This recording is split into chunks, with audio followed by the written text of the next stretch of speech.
Well, good afternoon, YTPC. It's 2:30. It is Wednesday, the 17th of January. This is Dave coming to you from the paddock here in Southern Maryland. For the last time for a while, not too long actually, we've trimmed the trip.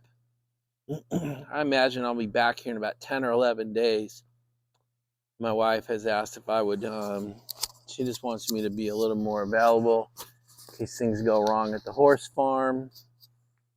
Not that she can't handle it. I just think she'd be a little more comfortable if I'm closer. Getting from Jackson, Wyoming to Southern Maryland is not an easy task. Getting from Denver to DC is easy, but if something goes wrong, it's not a. It can be more than a one-day trip if we're not lucky.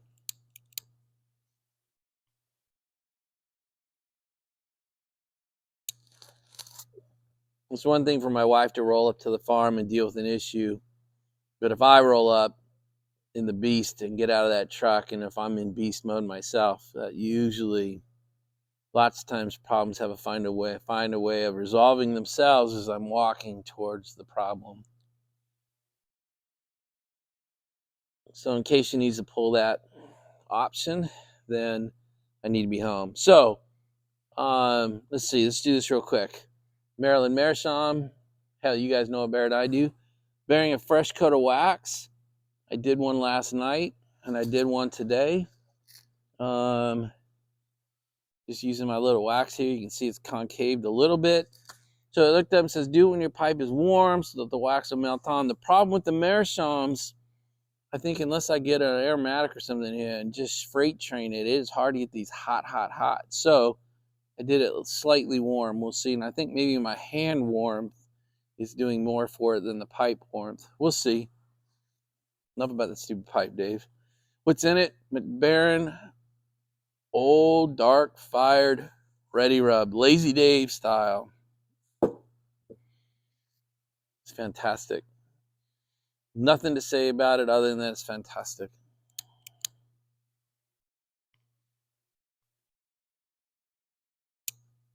Thank you, Greg.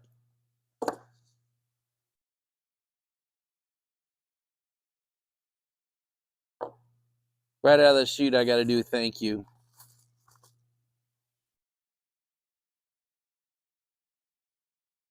I got a package because of Greg, but Hillbilly Piper sent this to me, and he got it here. It came last night. It came at pretty much the last possible time before I had to drive away. But I'm gonna pull these things out. He sent me like 3 or 4 things, but look what he sent me.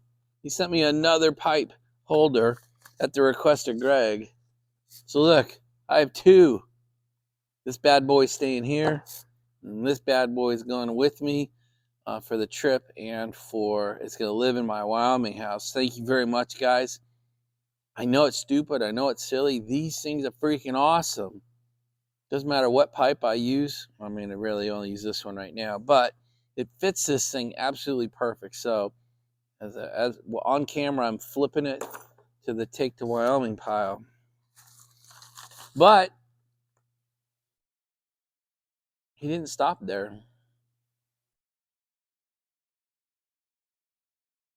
He actually sent me some samples.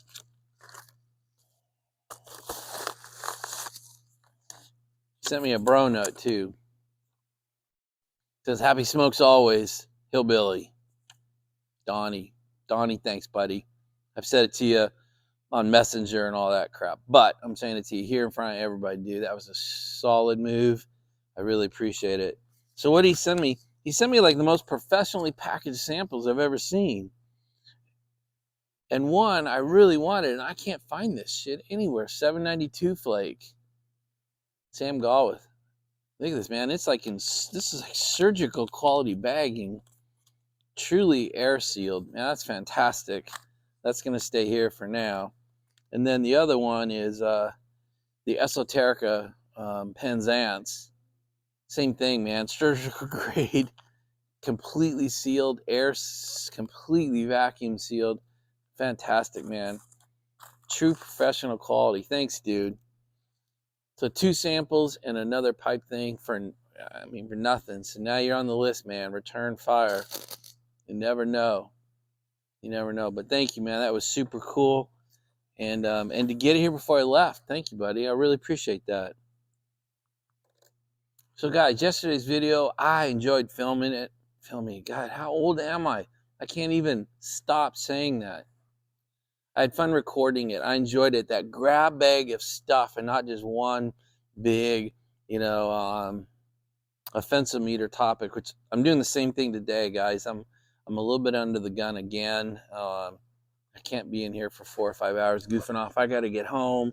I got to finish setting up the rig and spend a little bit of time with the wife before I drive away. It helps I'm only going to be gone 10 days, but I still need to get home.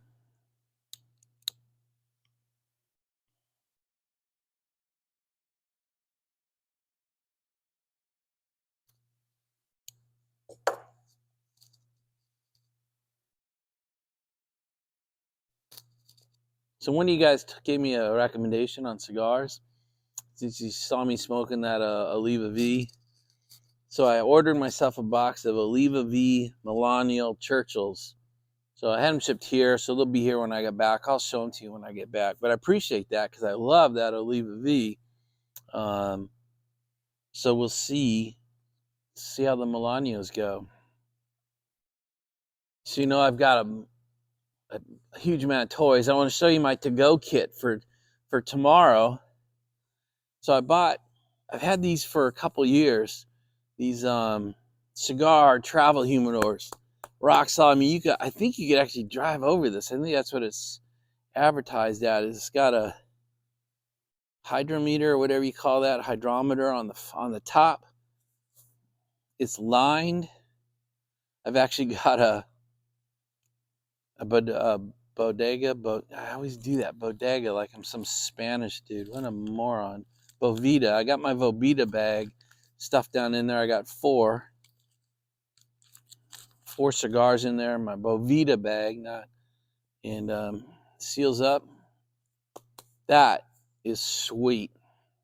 I can take this on the plane home, because that's the other thing. I have to be careful because everything I'm packing is going in at my rig, which there are no restrictions on. But if let's just gonna be a one-way trip and all my shit has to stay there, I gotta fly home with it on United. So I'm being careful. So this is going, but I want it to come back because I don't need these in Wyoming very much. And then I want to do some smoking on the way, but I don't want my pipes to stay there. So one I might be willing to leave over there. This is just a standard Falcon. This is meaningful to me because this is what my dad smoked from my earliest memories until he died. He smoked not this pipe, but he smoked this pipe. He smoked a Falcon with the bowl, that round bowl on it. I've not smoked this pipe yet, but it's going with me. I cannot believe how light this thing is. And then, since I'm staying with my dad theme, I'm taking my half and half with me. I've had this jarred for probably close to a year. In fact, it's still so moist it doesn't want to come loose in the jar. So this is the travel kit. I'll probably smoke it in the rig on the way out. Maybe I'll smoke it on my vids. I'm going to try and do some on-the-road vids with you guys. And then I've got a couple of super nice travel pouches, so I might shove all this stuff into these pouches when I get home tonight. But that's pretty cool. And then I don't want to leave any of my nice lighters. I've got nice lighters in Wyoming, but the trips back and forth, so I got the perfect lighter to, if I have to throw it away at the airport, I will. It's just this Mike cigar just threw this in with my last order. So perfect lighter to take with me. There's my smoking to go kit.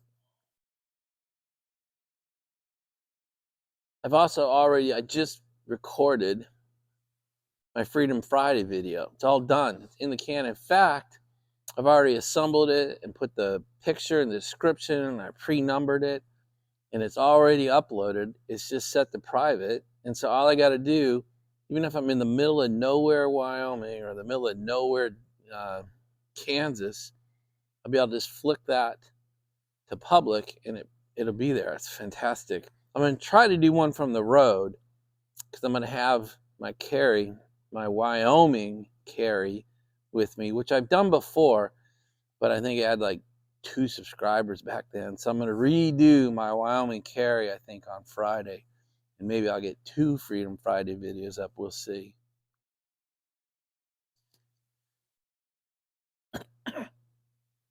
You guys seem to like the business talk.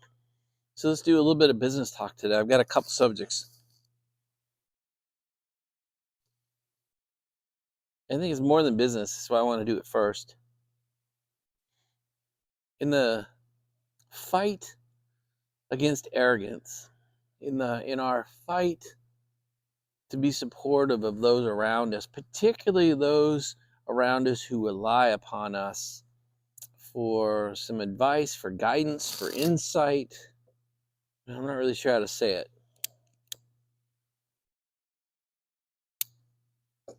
So let me give you my thoughts, and we'll maybe go back and talk about who it's for. One of the hardest things to teach when I was the CEO, in my company, I personally served clients for a long, long time. But at some point, I had to step back. The company had grown too large, and I could not be personally deployed to the client sites, particularly the FBI.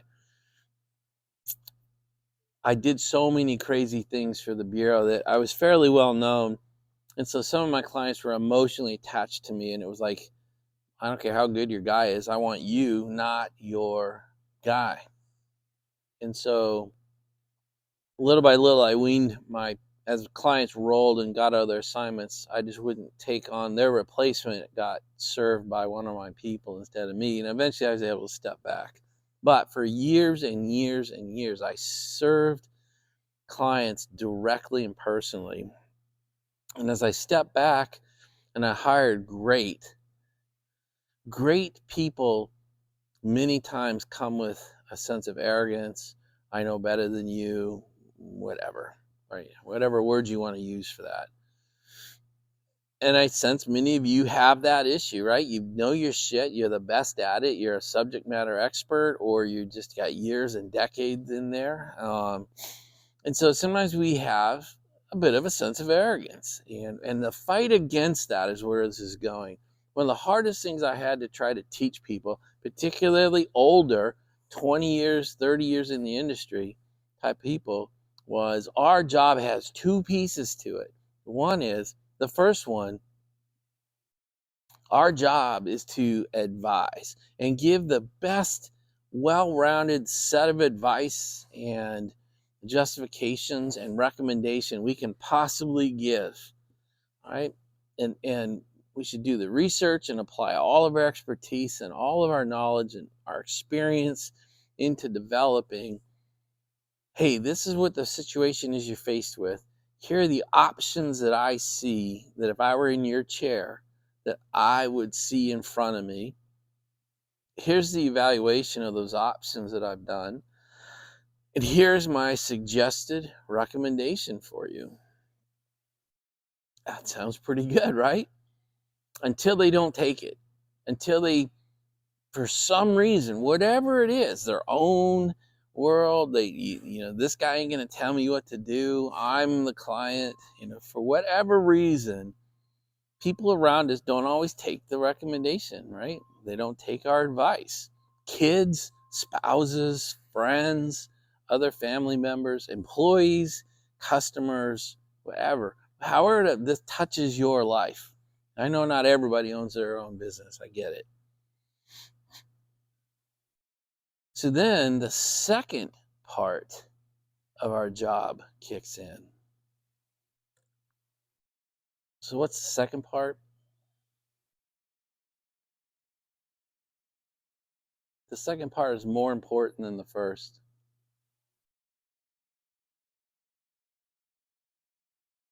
The second part is then to dump everything you've done up to this moment, the decision moment, and now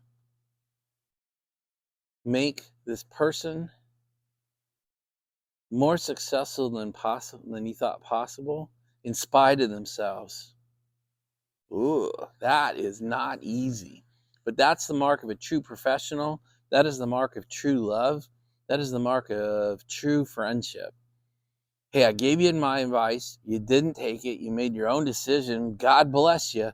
Now, to execute that, let's do these things. You could even say, hey, this decision is going to make you look really good tomorrow and next week. It got the potential to get you fired next year. And then move on. You know, what we have to try to fight is the urge to continue to ping away at this person who made a bad decision, in your opinion, or didn't take your advice, and keep, rather than help them move forward and be as successful as possible with their decision, we, instead of doing that, continue to try to bring them back to the decision, bring them back to this morning, and say, look, you made a bad decision. You didn't listen to me. You've got to do this or that. That is not helpful. And in fact, will probably cement them into a bad decision, leave a bad taste in their mouth towards you, and maybe not have you to the next meeting or ask you the next question or ask you for the next piece of advice. Not easy. I'm going to give you one example on the personal side. I'm not going to touch professional too much. Too many people out there that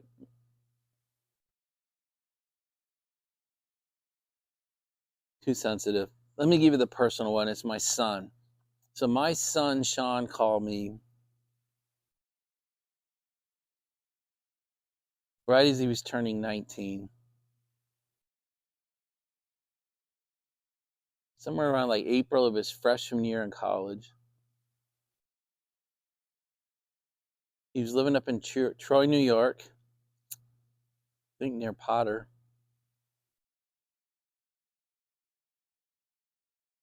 And he said, Dad, I'm thinking about doing something, and I really want to get your thoughts on it and find out what you might do before I go do it. Wow. That's the sentence you want to hear as a dad, right? Holy shit, this guy is thinking about making a major life decision, and before he does it, he asks me for my opinion. That's the finish line, right? So I said all that to him. I said, holy crap, dude, that is an amazing sentence to hear. Whatever you need, I'm your man. What's up? So this just turned 19-year-old freshman in college says, I'm thinking about getting a dog. Now, I don't know where you were as a freshly minted 19-year-old, and I don't know where you were if you were in college as a freshman. But I immediately went to where I was in April of my freshman year in college and tried to imagine owning and being responsible for a life and for raising a dog, raising a puppy. And so I said, hey, dude, I can only answer it from my perspective, but here it is. I wouldn't do it. I know you're lonely. I know it's COVID. I know the whole university is shut down and it's 100% remote. You're kind of living by yourself in the house. We had bought a house up in Troy that actually touched the RPI campus, so it was pretty sweet. I get it, kind of lonely. And he's like, well, if I don't do it now, I probably won't do it till I'm much, much older through the moves, through college, through the moves, through the first couple of years of my career. I don't know if I'll have time. I really kind of like to do it now. And I said, well, just realize that Mom and I are 6 hours away. All your friends have gone home for remote university. You're kind of on your own. If anything goes wrong, you have no support network, man. And you're responsible for a life. It's a big deal. And he's like, man, I did not think of that. I'm really glad we talked. Thanks, man. I really appreciate it. And hung up. We were done with the call. You can ask my wife. I was strutting around the house like I was 10 feet tall. I was bulletproof. I was the smartest parent, smartest father on the damn planet.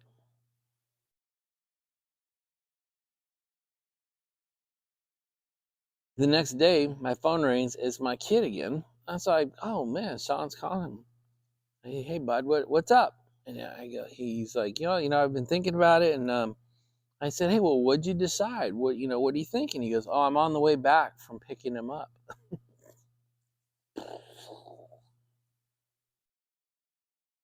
Now, at this minute, literally on the phone with my son, he's driven 7 hours into, BF, Pennsylvania, has picked this dog up, and is now halfway back to Troy.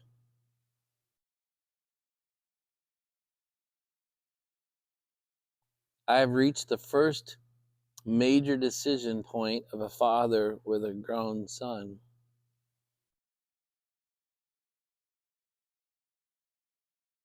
And I chose to say, I hope he makes you happy. I hope this goes really well for you, and what are you going to name him? What is it? How old is he? How'd you find him? We went into a conversation about the dog itself. It turns out it's Ranger, right? The dog you've seen, heard me talk about 100 times. And the dog that I'm driving, he's going to be literally in the truck in the hotel with me for the next 2 days till we get to Denver on Friday afternoon.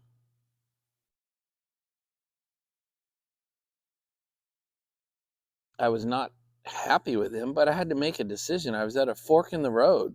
What kind of relationship was I going to have with my son going forward when he makes relatively bad adult decisions? And I had to fight it. I choked it down, that urge to go, WTF, what the hell? We just talked about this yesterday. I told you that's a bad decision. I told you, you asked me my opinion and I gave it to you, and you went completely opposite. Right? I mean, can you feel the difference in how that would, what tomorrow would bring if I went down that road? And it was already over. The decision was made. He purchased the dog. It was in his truck. He was heading home. He drives a Tesla Model X. He had it in a crate. I mean, he had it in a tub. If I can, I'll try to put in the picture. It's the first picture I have of Ranger. I'll try to put it up here. We'll see if I'm smart enough. Maybe I just splice it in, but I'm gonna try and be smart enough to do a picture in picture. We'll see. All right. So I made the decision. I was going to go with A and not B, and it was a great conversation, and we hung up. This Old Dark Fired Ready Rub is fantastic, by the way. Great flavor. The jar note is leather to me. Leather. Like, right, I'm a simple man. I'm mono, whatever. Mono smelling. I get leather from the jar. Smoke smells great. I don't know what the room note is, but it smells great. Tastes great.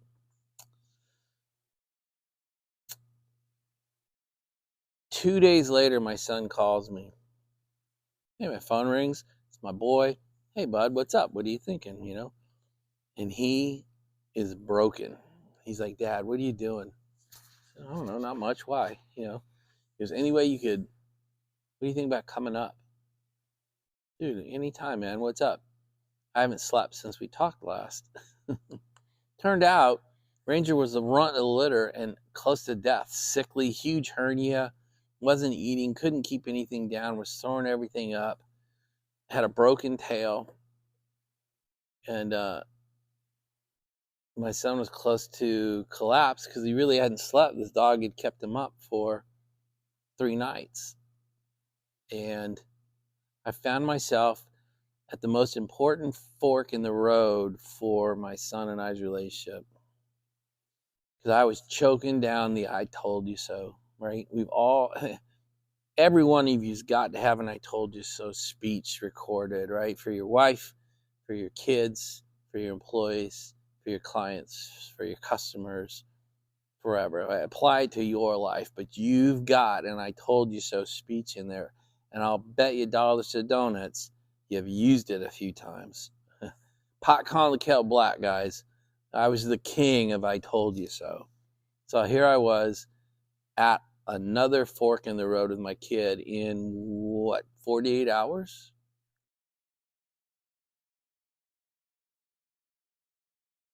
I had the maturity in the moment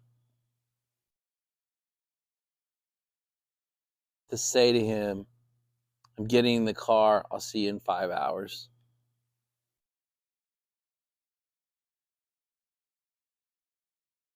I got to his house, put him immediately to bed, and let him sleep for like 12 or 14 hours. Now, I've had dogs for 25 years at that point.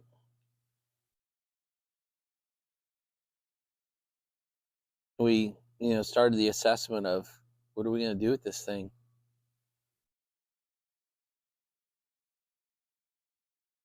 I think I ended up spending most nights at his house for like 5 weeks. Not every night. I came home for a few nights at a time, but I think part of the reason Ranger and I are so close is I think he almost views me as much as Sean as his dad. I mean, I spent those initial 5 weeks when the dog bonds to you. He bonded to me as much as Sean, and we took us that long to get through an emergency vet, vet hospital, and 2 or 3 different kinds of foods till we found something that this dog could hold in its stomach and start to repair its digestive tract. We ended up finding a brand new food called Nom Nom Now. I hate the name, but it is what it is. It's this sort of human grade food. It comes refrigerated. It comes in frozen packs. It costs as much as a grocery store trip for me and my wife. And that's what he ate until this last fall. We can talk about that later. But we finally found it after trying all these medicated foods and all that. What we found was this human grade shipped frozen food, Nom Nom Now. This dog would tear through it and keep it down, and it saved his life. I mean, he was this close. We came so close to losing this dog. Um, we fought together. After he had got a couple of nights sleep under him, he was back to my kid, he's way more intelligent than I am. He's genius level, honestly. And we could combine forces and provide 24/7 coverage for the first several weeks, and now we have this magnificent beast that we know is Ranger. But that's really not the point of the story. What we had was a partnership that's that solved a major crisis in his life, and we did it together. And it demonstrated through action, not words, that I was going to have his back, even when he made bad decisions, even when he made decisions that went against my advice. And there have been a few since then, by the way. But I have the trust of my son because of those few weeks, because of those 2 forks in the road that he threw at me. And he didn't throw them at me as a test. He just threw them at me through kind of bad decision making. So I don't tell this story to go, look how great I am. That is not the point at all. It is to say, try to have the ability when you give advice and you do a lot of research for that advice, and it comes from experience and knowledge and years in whatever subject matter you're being thrown, and they make a bad decision and go against your advice, try to have the forethought, the malice of forethought, to make them successful as possible, more successful than they could be on their own, with the bad decision in spite of themselves. That's the whole point of the story. So the second point here is I steal/get ideas from you guys. This whole subject matter discussion I got while watching Potter Piper's video yesterday.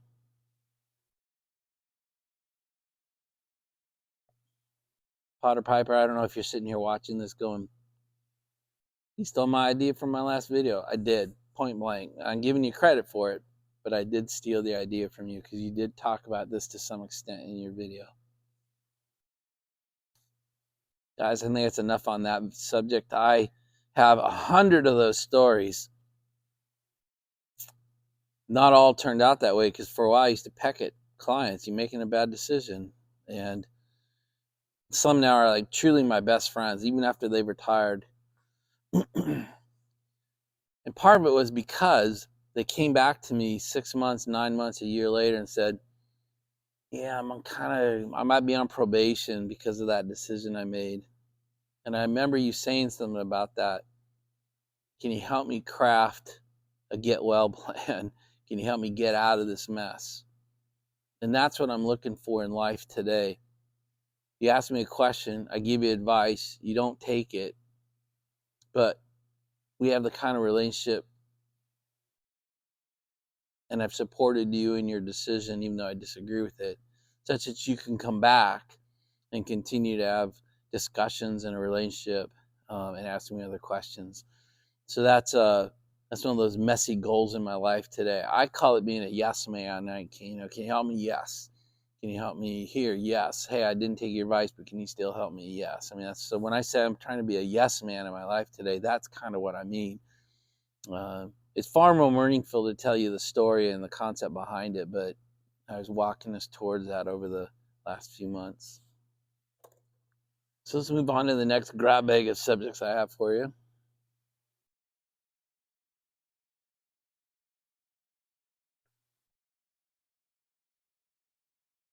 And I'm really thinking of J&D's pipe streams.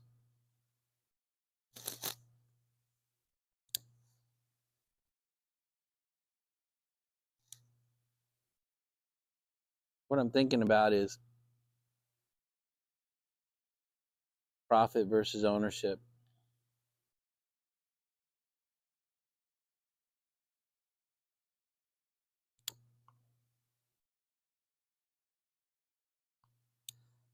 I just loaded a new bowl.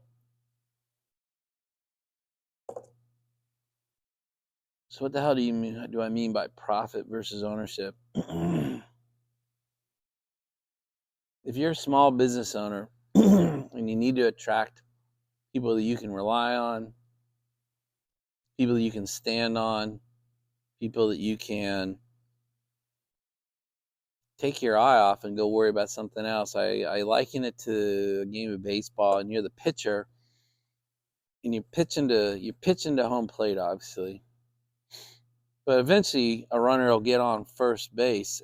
And now you can't keep your eye on that guy. You got to keep your eye on the guy at home base. But you gotta keep that. You got to keep some attention on who's on first. Uh-oh. Time to fill that one.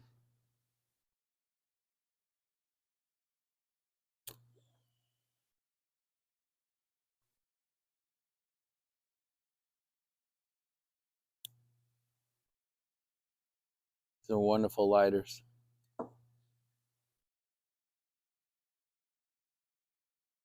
And eventually you almost get to a point of desperation. I've got to find somebody to manage this shop while I go open the second one. And people at that level of intelligence, of capability, of experience, start asking for ownership. Well, I want to own my own shop. And so in desperation, sometimes we'll throw ownership at somebody.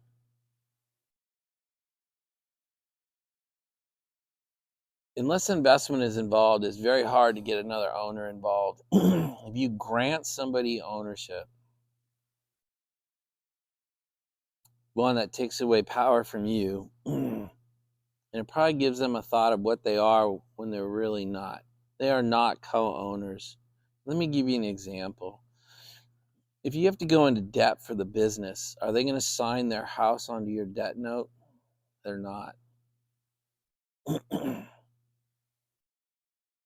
If you need to inject more cash into the business, are they going to inject 50% of each dollar that you inject into it? They're not. I really don't care what they say to you. This is another way to attract them.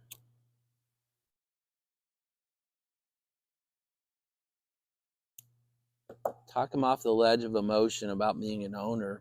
What they truly care about is knowing they're going to share in the profitability that they're bringing to your enterprise.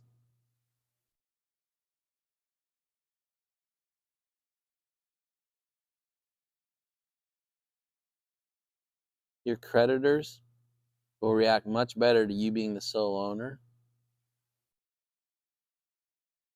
Someday you'll have to get out of this business. And maybe rather than just shutting it down, maybe you'll find somebody who actually wants to buy it.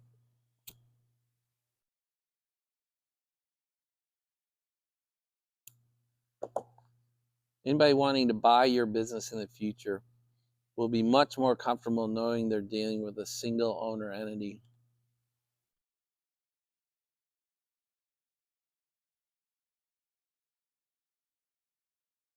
My company had a $10 million line of credit. We used it mainly for payroll. And then eventually we didn't use it. The last couple of years, we never even touched the line. We self-funded, which is what I recommend you do at some point. But you do want the business to get some credit history. But by offering the person, I'll split the profits with you from this site. And maybe you go 50-50. I don't really know. You don't want to share more than 50%.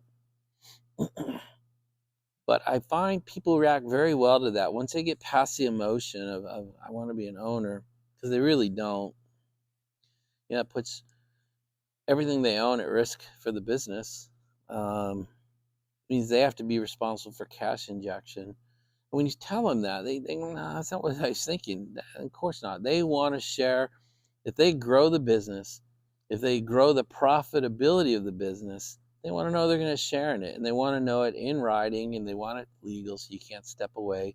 Because a lot of people probably have been screwed in the past. And this is one way to do it. Give them a profit sharing agreement. Anyway, I think that's all I got on that one.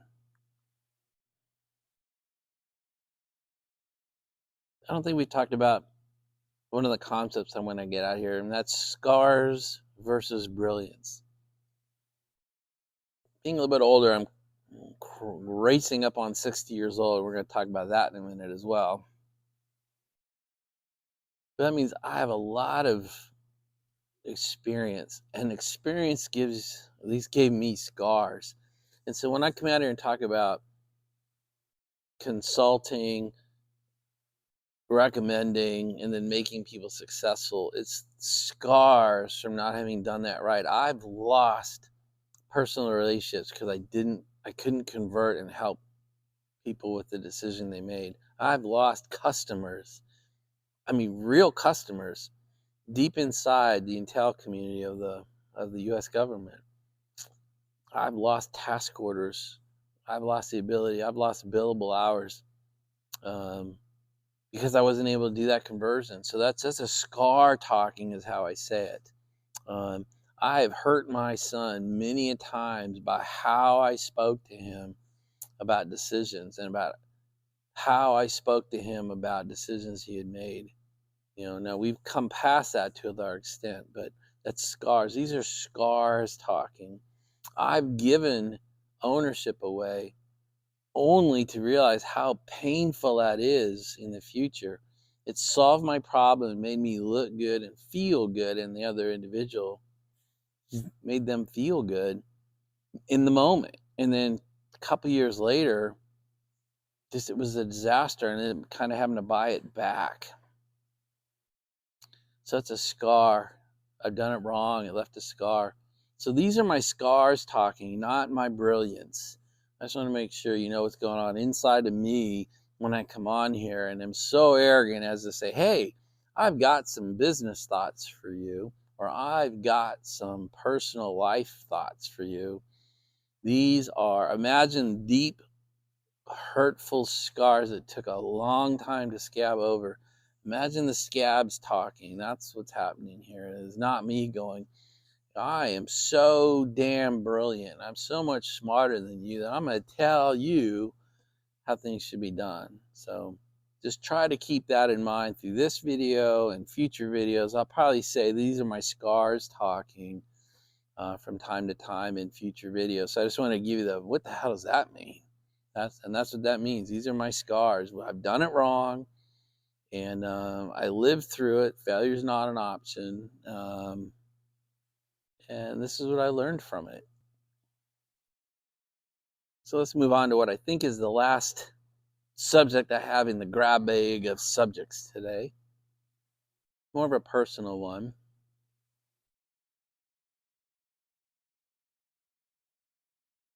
Possibly scars talking here.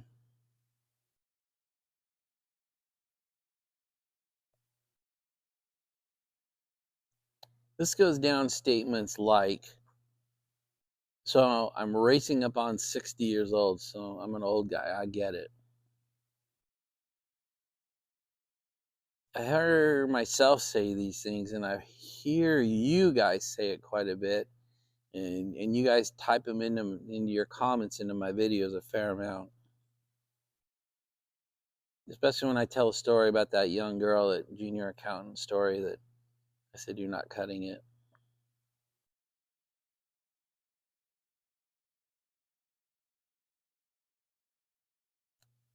So we say things like, the world's going to shit. We say things like, kids these days. We say things like, these younger generations scare the hell out of me. These younger generations don't understand why. I feel it. I even say it sometimes here. And in the comments over the last few weeks, some of you and I have been typing back and forth about, I think we should be careful of that. I'm not saying don't do it. I'm saying be aware when we do, or when we feel it in here. Let's be a little bit aware of who our audience is and what we're saying. Because I'm not entirely sure that 20 years ago, the 60-year-olds weren't saying those exact things. And 20 years before that, the 60-year-olds weren't saying anything. And I was 40 then and 20 then, and I thought they were assholes. Old man didn't know shit about today's world, right? You don't live in the modern world. And to some extent, that's true, by the way.